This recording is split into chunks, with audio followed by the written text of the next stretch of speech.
brought us back to bondage. We were sold by a brother's hand. Yes, we were sold for slaves, but we're not African. Brought to this land by ships to be bond women and men. We may be in America, but we're not American. We are Judah. The so-called Negro today, lost from the knowledge.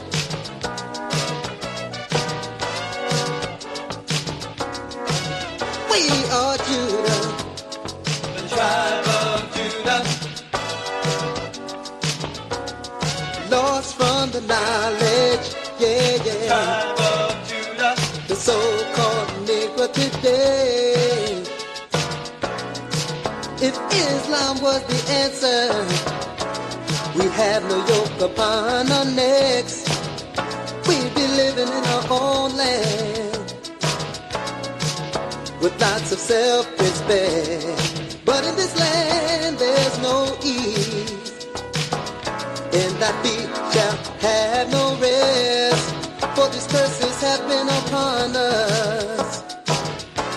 For past disobedience, we are Judah. Oh the yeah. tribe of Judah, Whom our brothers shall praise, lost from the knowledge. the tribe of Judah, The so-called Negro today, we are Judah. the tribe of Judah, Whom our brothers shall praise, lost from the knowledge. Oh the tribe yeah. of Judah, The so-called Negro, the so-called Negro today. Judah is Yah's home. The scepter will never depart from Judah. We are from the royal line, and Yah will Brought to never this give us. land by ships, yeah, to be by women and by men. We may be in America, but we're not American. We are Judah, oh tribe yeah. of Judah, Whom our brothers shall praise, lost from the knowledge. Yeah, tribe of yeah. Judah, The so-called Negro today, we are Judah. Oh, you gotta hear me, tribe y'all. of Judah, Whom our brothers shall praise, but we've been lost in the wilderness, y'all. We are Judah. the tribe of Judah, They can't find a way. We are Judah. Yeah. tribe of Judah, Come back to who you are. Yeah. the tribe of Judah.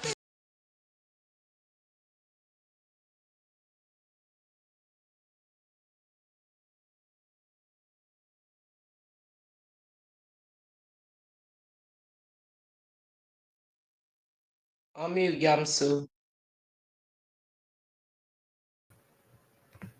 Thank you, Nasanya. That's why you're the administrator of the show. Thank you. My name is Yamsuf Arif, and this is the Real Talk for Real People study show, where we study the God of Abraham, Isaac, and Jacob, keep a pulse on his people, and keep our eye on the enemies of Yah. All enemies of Yah, because simply said, they are our enemies also. I, along with, you just heard her, my Aisha, simply my wife, Nasanya, a daughter of Zion, just like you are out there. You are conscious of that fact, even if you're unconscious. And she is doing her due diligence as a daughter of Zion by helping to keep these studies in alignment and information. As you can see, she had to inform me to turn my mic on.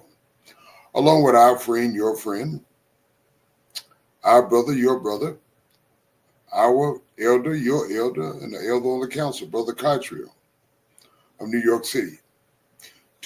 Brother Cottrell is here to help facilitate the studies every night, Monday through Friday.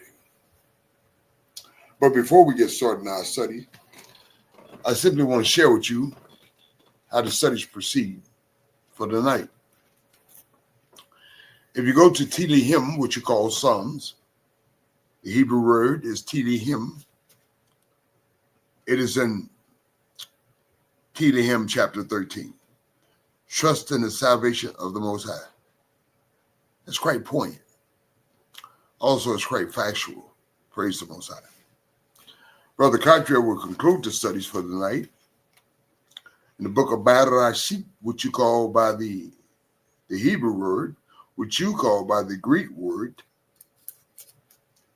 Genesis.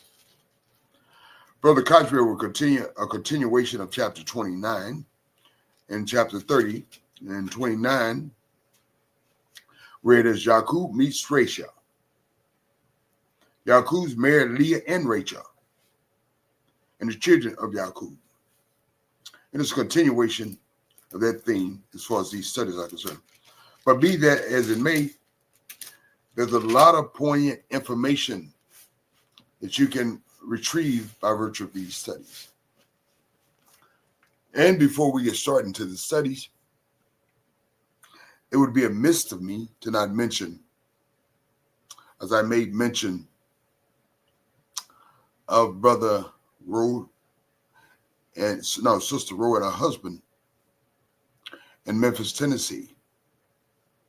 Her children, her child, Tyree Nichols, was beaten to death by 5 so-called brothers. I call them pretenders in police uniforms, who beat the man to death where he died 3 days later in the hospital. I say that to say this. The fact of the matter is this, and her husband made mention of it today in a newscast in Memphis, Tennessee, at the Lorraine motel where Dr. King was murdered. He said, I'm going to be honest about this. And we all need to start being honest about it. He said, how did they get 14 white jurors from Hamilton County in Chattanooga while we reside in Shelby County in Memphis, Tennessee? And those white jurors freed those. They had 21 charges. And those white jurors didn't convict them of 1 charge. And you know what he said? Which we said on the on the show, as far as universal white race supremacy is concerned. He mentioned it. He said, Donald Trump has helped to activate the universal white race supremacists in this country, be that as it may, worldwide, truth be told. And I'm glad, so to speak. Why? You say, Yamsuf, are you glad that universal white race supremacy are activated?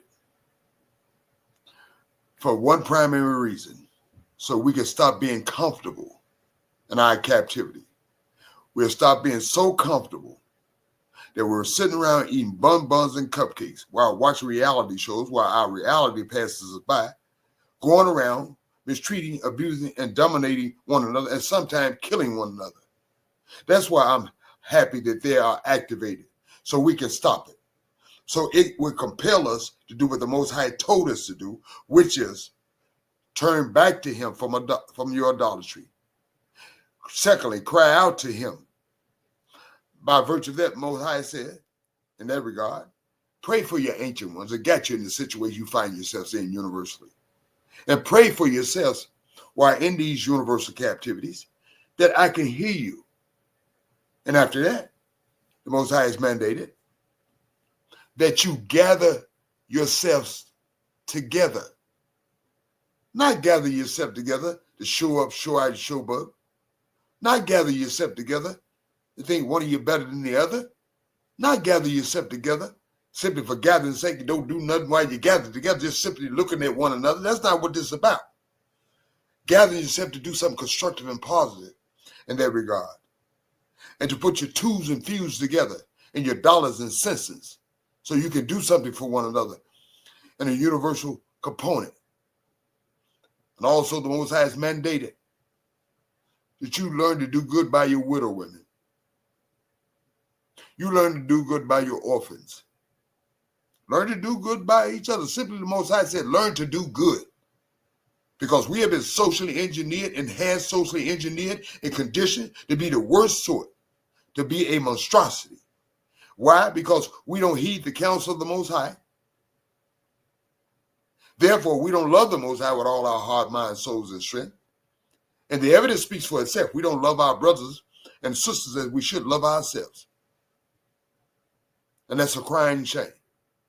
So our heart goes out to the mother of Tyree Nichols and his father. Why so? Because we all have that empathy and compassion and love for one another, because we are all universally in this boat together. Because when something happens to one of us, in effect, it happens to all of us. So simply sitting around eating bun buns and cupcakes while watching reality shows as your reality passes you by won't suffice anymore. You got to start putting in some work. All of us need to start putting in some work. Stop trying to showboat and shine on one another, but gather as the Most High has mandated so we can do good by one another. Case in point, as in the case of Queen Esther and her cousin Mordecai. They did good by gathering themselves together. In the case of Daniel, Shadrach, Meshach, and Abednego, they did good by gathering themselves together. Can we learn to do the same thing? That's the only way it works. That is the formula. Looking for your enemies to do something for you is insignificant and of no regard. But simply doing what the Most High has mandated for us to do is paramount to success, even in this captivity. Because in this captivity, we have been enhanced, socially engineered, and conditioned to the effect that we have become a monstrosity. Where we love to hate one another, love to hate anything that remotely looks like. That's why I'm not surprised those brothers and those pretend brothers in those police uniforms beat their brothers to death. I'm not surprised. Because that's the way we have been socially engineered in our condition. And the only thing can get us out of that mindset and that realm of thinking, doing and acting toward one another is only one way. That is the God of Abraham, Isaac, and Jacob. Praise and bless his holy name. I'd like to thank the Most High for the opportunity to study with you on the Real Talk for Real People study show. I'd like to thank the Most High for Brother Cottrell. I'd like to thank the Most High for my Isha, Nasanya. I'd like to thank the Most High for you fellow students who are serious about something, so serious about something that you want to get it right. And that's what we're here today to help you facilitate you getting it right by virtue of the Most High, coupled with wisdom and understanding and certainly humility, which is the formula. Praise the Most High and bless his holy name. So without further ado, I will introduce my Isha, the administrator of the show, Sister Nasanya. And then I will introduce our brother and friend and elder, Brother Cottrell of New York City. Nasanya, may the Most High bless you. Your mic is hot. Thank you so much, Yamsu. Shalom, shalom, family. All praises to the Holy One of Israel. I'm happy to be back, guys. Happy to be getting into the know. Happy to get into the studies. I send my prayers out to Tyrese Nichols' family because I know that was hard to deal with on yesterday. And I just all praises, all praises. I just send my prayers out to the family. I feel you, Isha. I feel you. Praise the Most High. Brother Cottrell, may the Most High bless you, brother. Your mic is hot. Brother Yamsu Fadi, Sister Nasanya, may the Most High bless y'all. Bless y'all, oh my soul, and all that's within me. Bless his holy name. Giving all praise, honor, and glory to the Holy One of Yisrael, the Elohim of our fathers, Abraham, Yitzchak, and Yaakov. Thanking him for another day. Appreciating the wisdom, knowledge, and understanding that he's enlightened us with. Pray that he continues to bless us. Praise Yah. Praise Yah. Thank you, Brother Cottrell.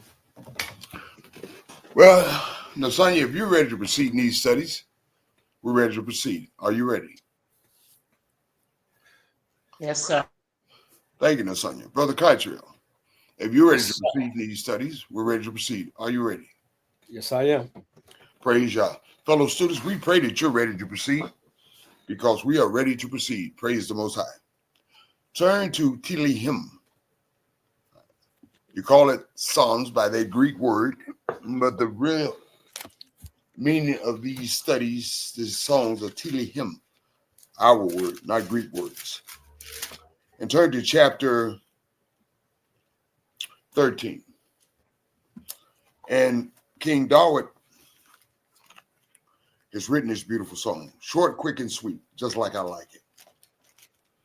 And King David says in Tehillim chapter 13, trust in the salvation of the Most High.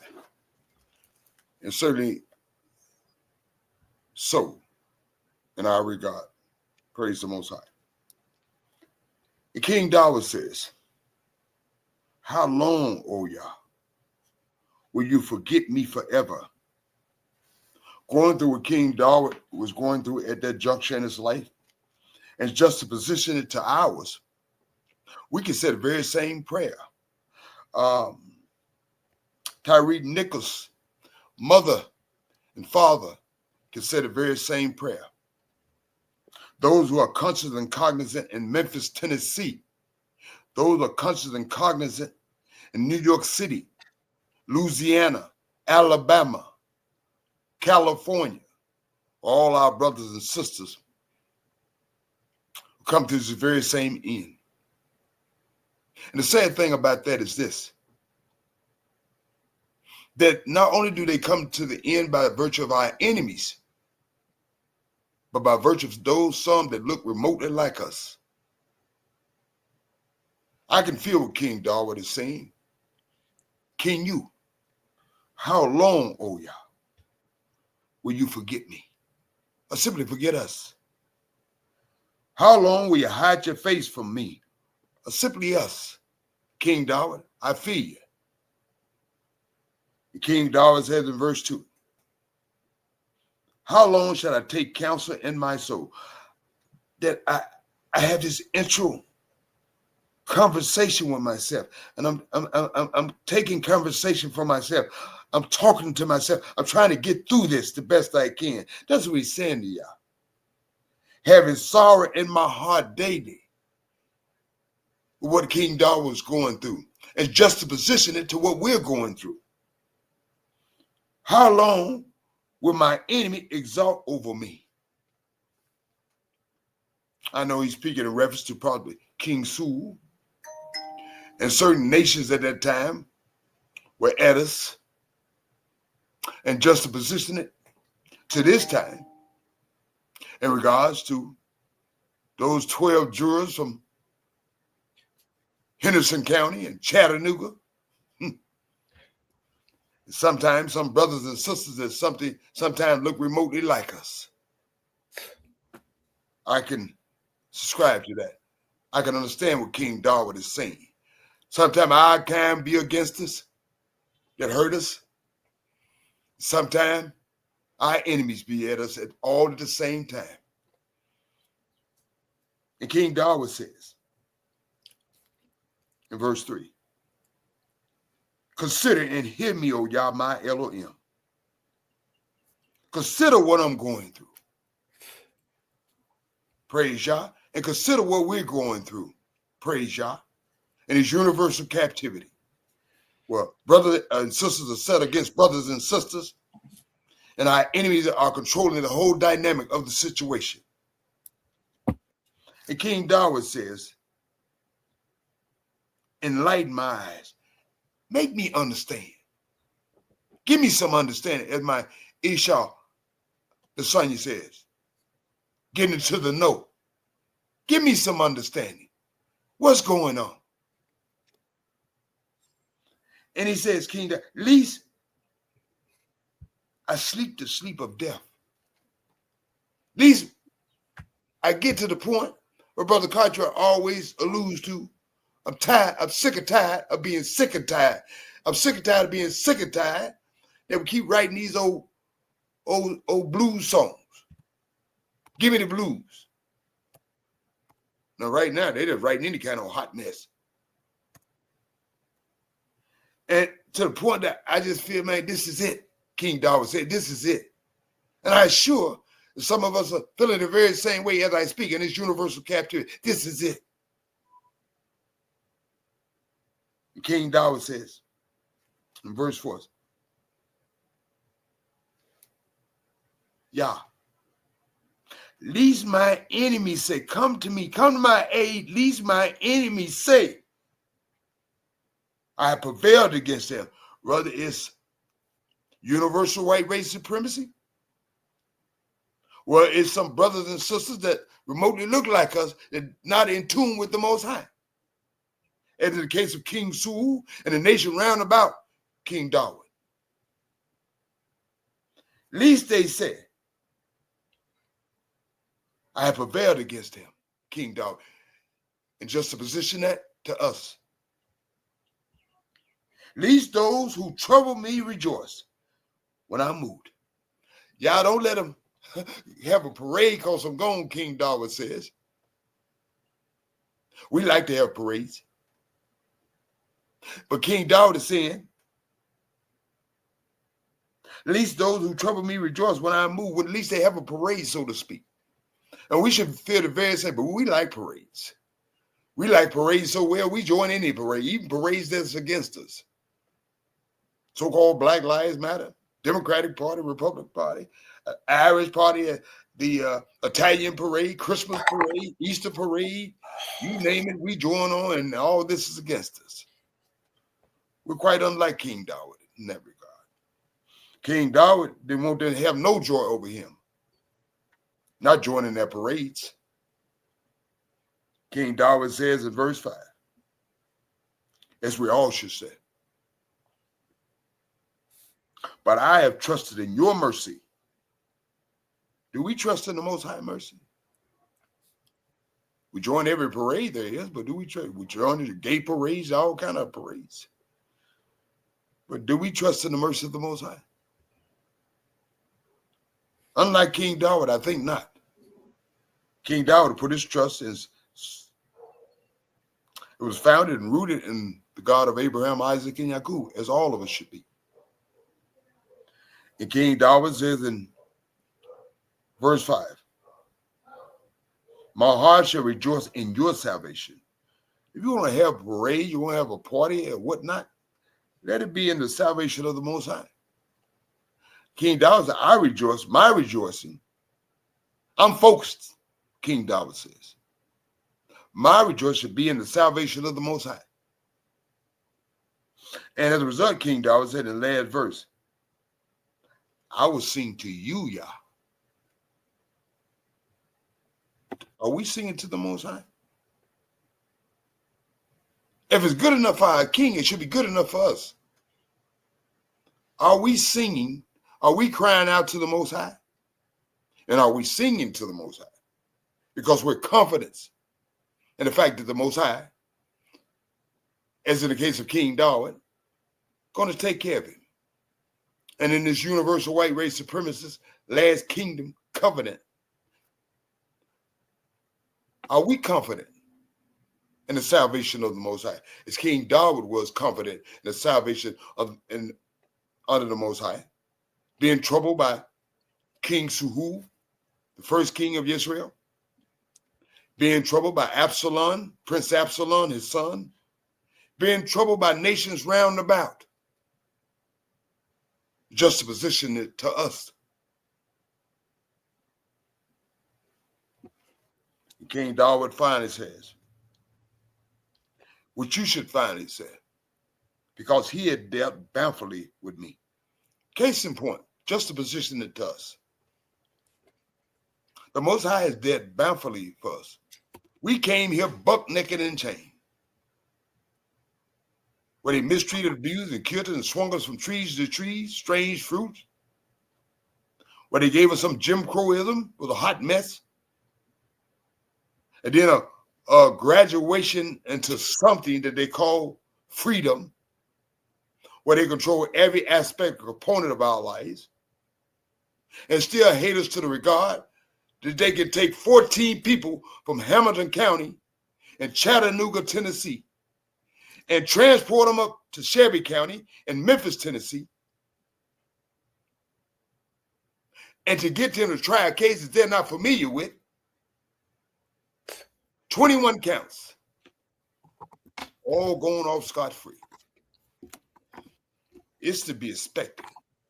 But nevertheless, in spite of it, irregardless of it, the Most High has been bountifully for us. It's not the way it was when we first come here. It's a little bit better. Even that being said, we shouldn't be comfortable. We should be crying out to the Most High, crying out to get out. That's why I said, as far as universal white race supremacy and the activation of them, let it be. So it can stop us from mistreating, abusing, and dominating one another, and sometimes killing one another, and learn how to cry out to the Most High, and learn how to gather ourselves together under the auspices and components of the Most High. I said, let it be. Because the Most High has dealt bountifully with us. As King Darwin had understood it, in spite of, we should understand it in its contemporary time, in spite of it. Because many nations have done well because we have been here. It's time for us to stop being comfortable and get what we need to get. That's home. Praise the Most High and bless his holy name, because he is bountifully, has been toward us, and bless his holy name. That being said, I'm going to ask my Isha, Sonia, do she have any comments or remarks in regards to these 6 lovely verses that King Darwin shared with us? And you can juxtaposition it to our contemporary time. Sonia, you have the mic.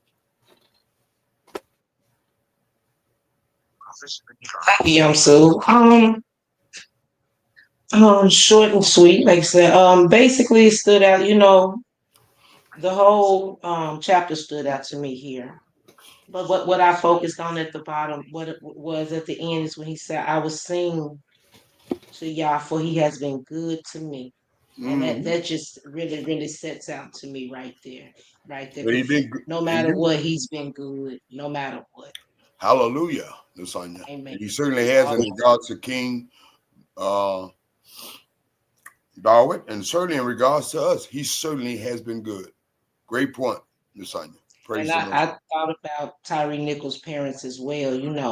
I know they're going through a hard time. Not only his parents, the officers as well, the ex-officers as well. No matter what, things are going, but God is good. God is good. Yah is All good the all the time. time. He's All the good. time, Sonia. Yes. All praise. All praises. Thank you, Sonia. Brother Cartrell, may the Most High bless you, brother. Your mic is hot.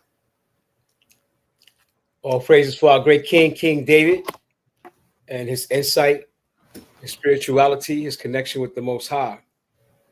And what stood out to me, and always stands out to me about King David, is that he always speaks about Yah's salvation.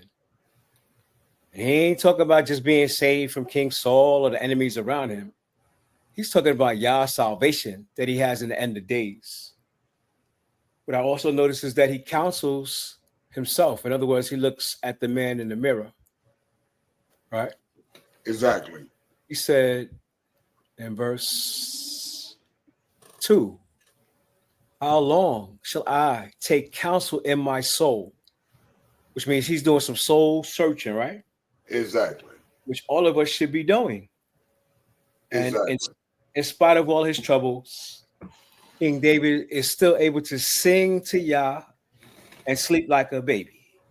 Exactly. But I don't know if we have to learn how to cry out, y'all, because that day is gonna come where we just gonna be crying out because of the oppression that Right. is put upon us, just like we was back in Mizraim. And the fact that King David is talking about oppression, um, was he ever oppressed? I don't think he was in oppression or a slave. Mhm. But we have to learn from him how to take counsel in our soul, how to communicate with Yah. Mhm. And you'll see that he continues to speak about Yah's salvation. He already spoke about it in Psalms 3:8, Psalms 9:14, and again we see it in Psalms 13:5. And you're going to see it over and over again. It's a theme that he keeps bringing up, but we brush it by unless you meditate on what he's talking about. And when you meditate on what he's talking about, he's not talking about the salvation that they're talking about in Christianity or the Roman Catholic Church. He's talking about Yah's salvation and end of days. Praise Yah. Praise Yah. Well, Brother Carter, no King David wasn't under slavery in his contemporary time as we see it. But looking in his eyes, having King Saul, our first king, chase him all around Israel, having his son, Prince Absalom, come against him, that's oppressive. That's oppressive to one's mind, that knowing that he didn't do any wrong to King Saul, the first king of Israel. And he certainly didn't do anything wrong to Prince Absalom. So that's rather oppressive in some sense. Praise the Most High. All praises. Thank you, Brother Cartriel. Fellow students, Brother Cartriel proceed to the last segment of study in Barashit, which you call by the Greek word Genesis, a continuation of chapter 29. Yaakov meets Rachel. Yaakov marries Rachel, Leah, and Rachel, the children of Yaakov, a continuation, verse 30. Praise the Most High, Brother Cartriel. You have the mic. All praise to the Holy One of Israel for our great prophet Moshe, who constructed and wrote the book of Bereshit, book of Genesis. Book of Genesis, Bereshit chapter 30 goes on to say, now when Rachel saw that she bore Yaakov no children, Rachel envied her sister and said to Yaakov, give me children or else I'll die. And Yaakov anger aroused against Rachel, and he said, am I in the place of Yah, who has withheld from you the fruit of the womb? So she said, she's doing the Sarah thing. Here is my maid, Bilhah. Go into her, and she will bear a child on my knees, so that I also may have children by her. Then she gave him Bilhah, her handmaid, as wife. They don't have those kind of customs today, where your wife will give you her handmaid to go into to have a baby. Oh no. And Jacob went into her, and Bilhah conceived and bore Jacob a son. Then Rachel said, God has judged my case, and he also heard my voice and given me a son. Therefore she called his name Dan, and Dan means to judge. But you notice that while these women are having these babies, right, who's naming them? The mothers are naming these children based on their emotional situations that they're going through. So they're putting these vibrations on their children, and that you have to be aware of the names that you name your children with. So every issue that they have, they're naming their son after the issues that they're having. So it goes on to say, and Rachel's maid conceived again and bore Jacob a second son. Then Rachel said, with great wrestling have I wrestled with my sister. So she's telling you right there that she's beefing with her sister over the love of Yaakov. And indeed, I have prevailed. She finally has some children, not by herself, but by her handmaid. And she thinks that she's winning. She's gotten into the battle. So she called his name Naphtali. and Naphtali means my wrestling. Now you know why have issues with each other. We be wrestling and fussing and cussing and fighting with each other because we have these tribal names on us that have implications within them. And Leah saw that she had stopped bearing. So she took Zilpah, her handmaid, and gave her to Jacob as a wife. And Leah's handmaid, Zilpah, bore Jacob a son. And Leah said, uh-oh, the women naming their sons. A troop comes. And she called his name Gad. She's still battling with her sister. And Leah's maid Zilpah bore Jacob a second son. Then Leah said, I am happy, for the daughters will call me blessed. So she called his name Asher. We know what Asher means. It means happy. Now Reuben went in the days of wheat harvest and found mandrakes in the field and brought them to his mother Leah. Then Rachel said to Leah, please give me some of your son's mandrakes. But she said to her, it is a small matter that you have taken away my husband. Wait a minute. It's really Rachel's husband, isn't it? And Leah's saying it's a small matter that you've taken him away from me. You know they beefing. Would you take away my son's mandrake also? And Rachel said, but she said to her, it's a small matter that you have taken away my husband. Would you take away my son's mandrake also? And Rachel said, therefore, he will lie with you tonight for your son's mandrake. So they making deals. I hope you're not a polygamist, because women determine when you're going to sleep with them and when you're not going to sleep with them. They making the bargain. He going to sleep with you tonight. Okay. And when Jacob came out of the field in the evening, Leah went out to meet him and said, you must come in to me tonight, for I have surely hired you with my son's mandrakes. And he lay with her that night. It's not an easy situation being married to two women. And Elohim listened to Leah, and she conceived and bore Jacob a fifth son. Leah said, Yah has given me my wages because I have given my maid to my husband. So she called his name Issachar. And we know what Issachar means. It means wages. She paid the wages so she could sleep with Jacob that night. These are crazy names, aren't they? Exactly. You're from the tribe of Issachar, okay. He's from the tribe of wages. Then Leah conceived again, and boy, Yaakov was sixth son, and Leah said, Yah has endowed me with good endowment.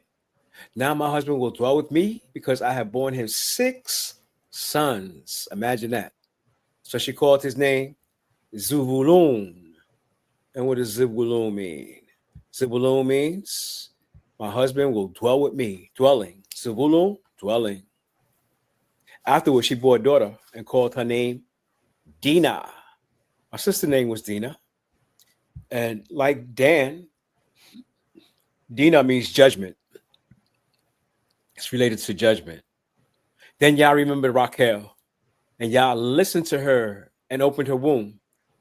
Yeah, even, though you have a relationship with your wife, Yah determines what? When you're going to have a baby. And she conceived and bore a son and said, Yah has taken away my reproach. So she called his name Yosef. And what does Joseph mean? He will add on. And said, Yah shall add to me another son. And it came to pass when Rachel bore Joseph that Yaakov said to Laban, send me away that I may go to my own place and to my own country. Give me my wives and my children for whom I have served you, and let me go, for you know my service which I have done for you. And Laban said to him, please stay, if I have found favor in your eyes. Obviously, Laban did not want Yaakov to leave. For I have learned by experience that Yah has blessed me for your sake. So he knew that he was being blessed because Jacob was there. Then he said, name me your wages and I'll give it. Anything, whatever price, just stay. No, don't go anywhere. Don't go back to your country. So Jacob said, You know how I've served you and how your livestock have been with me. For what you had before I came was little, and it has increased to a great amount. Yah has blessed you since my coming, and now when shall I also provide for my own house? Our father Yaquo's situation is a reflection of what he went through. He left his father's house, his country, without anything, and went back to his parental or his ancestral land. When he gets back to his ancestral land, he's not treated by his uncle like Abraham treated Lot, like a brother. Lot basically makes him a servant or a slave. And he's been slaving for Laban for like at least 14 to 20 something years now. And then he feels it's time for him to leave. And Laban doesn't want him to go. But we're going to find out just how this turns out. So Jacob said to him, what shall I give you? No, Laban said to Jacob, what shall I give you? And Jacob said, you should not give me anything. I don't want nothing from you. I just want to leave. And if you do this thing for me, I will again feed and keep your flock. Just let me go. Let me pass through all your flock today, removing from there all the speckled and spotted sheep and all the brown ones among the lambs and the spotted speckle among the goats. And these shall be my wages. That's all I want. I helped you grow your flock to where you have a great amount now. And all I want is the brown. What do you want it? Everyone that is not spotted or speckled among the goat and brown among the lambs will be considered stolen if it is with me. So there's a distinction that he's making, a separation between how these flock look. It's kind of similar to the situation that Abraham had with Lot. And Laban said, oh, that it were according to your word. So he removed that day the male goats that were speckled and spotted, all the female goats that were speckled and spotted, everyone that had some white in it, and all the brown ones among the lambs, and gave them into the hands of his sons. Then he put 3 days' journey between himself and Yaquob, and Yaquob fed the rest of Laban's flock. So he sent Laban's sons off with his flock, and Yaquob took care of Laban's flock. Now Yaquob took for himself rods of green paula and of the almond and chestnut trees, peel white strips in them, and expose the white which was in the rods. And the rods which he had peeled, he set before the flocks in the gutter, in the watering troughs that were the flock. In the watering troughs where the flock came to drink, so that they should conceive when they came to drink. So the flock conceived and bore before the rods, and the flock brought forth streaks, speckled and spotted, distinct from Laban's flock. Then Jacob separated the lambs and made the flocks face towards the streaked and all the brown in the flock of Laban. But he put his own flocks by themselves and did not put them with Laban's flocks. So he's making a separation among Laban's flock. Laban's flocks are bringing forth speckled and spotted produce or offsprings from these flock, and he's separating that out of Laban's flock. And it came to pass, whenever the stronger livestock conceived, that Jacob placed the rods before the eyes of the livestock in the gutters, that they might conceive among the rods. But when the flocks were feeble, he did not put them in. So the feebler were Laban's, and the stronger Yaqub's. Thus the man became exceedingly prosperous and had large flocks, females and male servants, and camels and donkeys. And nobody gave this to him. He worked how many years now? 21 years as a slave to Laban, and he was able to separate his own wealth from the work that he did. And we should take a lesson from that, because we've been under duress, working for people that oppress us. But there's a way to attain wealth, even under oppression. Praise Yah. Praise Yah. As I said, Brother Cocktail, being humble is not tantamount to being foolish. Case in point, Yakub was humble. That didn't mean he wasn't going to be nobody's food. Praise the Most High. Thank you, Brother Cartier, for those studies. The son, you have any comments on commentaries with what Brother Cartier shared tonight? I wanted to ask one question. Why did he started separating the cattle? You mean a flock? Okay. Okay, the flocks. In tomorrow's story, I believe that the Most High was guiding him through his dreams. So him working with the flock of Laban for so long, he learned the science of being a shepherd. He could tell which ones were healthy and strong, and he could tell which ones were feeble and weak. And he took the strong ones for himself because he knew Laban was trying to make him a slave for life. Okay. I see that. Gotcha. Thank you. Praise Yah. Praise Yah. As I said, Lasagna, fellow students, being humble is not tantamount to being foolish. Praise the Most High. People got it twisted, thinking you be humble, you be somebody's fool. Just because you humble, don't mean you got to be anybody's fool. Praise the Most High. That being said, Brother Cartier done a great job as always, Lasagna. It brought some vital points to the study sessions. They're conclusive for tonight. Lasagna, my Isha, has done her due diligence as a daughter of Zion by helping facilitate and regulate the studies for the night as always. As a daughter of Zion, as all daughters of Zion should do. Brother Cartier, on the other hand, along with Yom Sufari, that's me, we've done our due diligence by providing these studies for you. We've tried to break it down for you like you're 4 years old. No knock on you, just trying to make it palatable so you can understand it. I think we did a decent job at that, executing wisdom and understanding. But in that regard, we can do no more. It's incumbent upon you to do something for yourself, which is trust in the Most High. Cling to the Most High. Meditate on the Most High. Let the Most High word be your footsteps. And the Most High word only. Because thus therein lies salvation. Help in the physical sense of the word, and salvation in the spiritual sense of the word, for your soul's sake. You see, the Most High word is going to work in spite of us and our irregardless of each of us. But for each of us individual, it's more beneficial that you do the above stated as far as the word of Yah is concerned. Because you see, for you individually, the Most High word works for you if you work it, test it.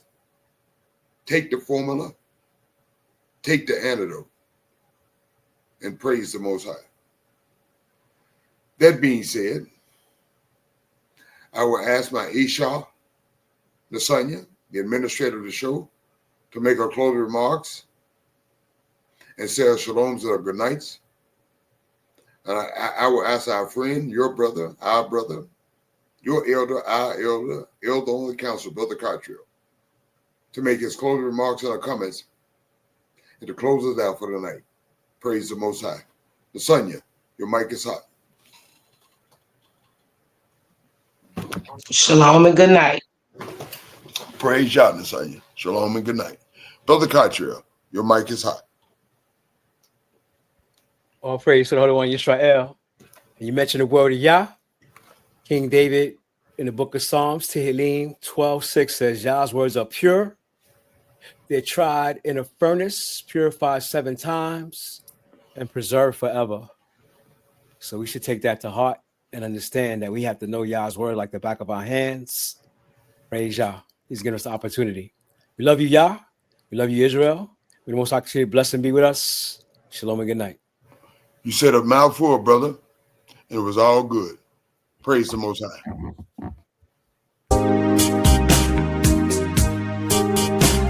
Hold on. Hold on.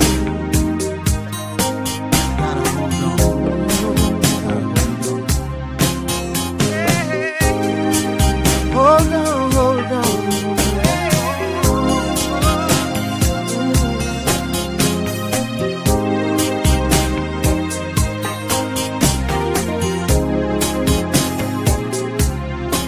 Hold on, yes, I am. Yes, sir. Better believe it now. Hold on tight. Yeah. Don't you let go, Israel, 'cause the Most High said, not by strength and might,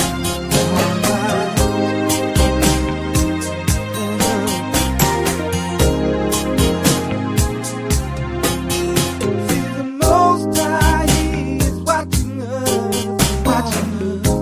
You gotta die on tomorrow. Yeah, yeah, yeah. And He has done for us so many things. Cured many pain and sorrow. Yeah, yeah, yeah. Come on, my brothers and my sisters, all. Let's get together now before we fall. Yeah, yeah, yeah. Oh, see the hard times they have just begun. Just begun. I said you better hold on, better hold on. Hold on, Israel. Hold on, yes, sir. Hold on, believe me now. Hold on tight. Hold on tight. Oh, yeah. Don't you let go, Israel, 'cause the Most High said, not by strength and might.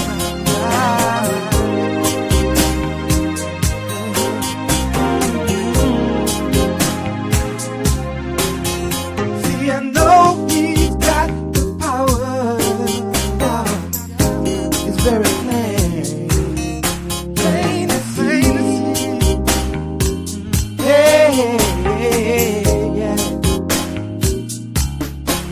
He put the sun in the sky.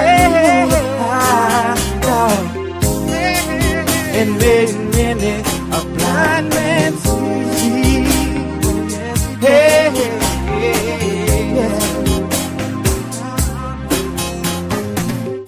Come on, my brothers and my sisters, all. Let's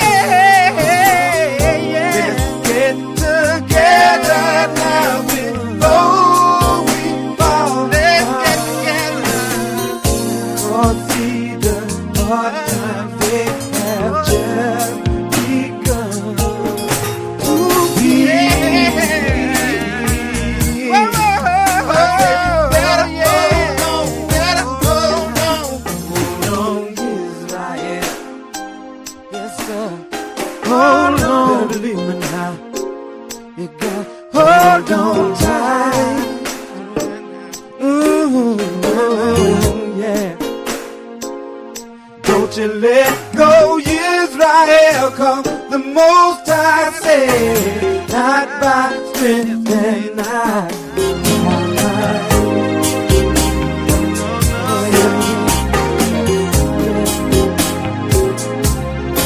Hold on, Israel. Yes, sir. You better believe me now. Hold on tight. Yeah. Don't you let go, Israel, 'cause the Most High said, not by strength and might, by might.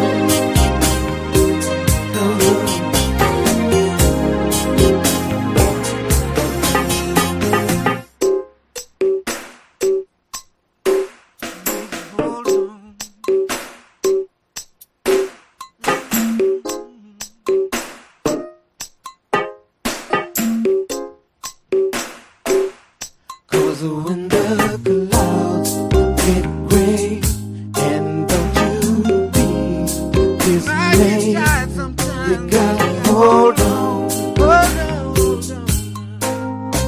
hold on. 'Cause when the clouds get gray, and don't you be dismayed, 'cause the Father is watching you, and He will see you through. 'Cause when the clouds get gray, and don't you be dismayed, 'cause the Father is watching you, and He will see you through.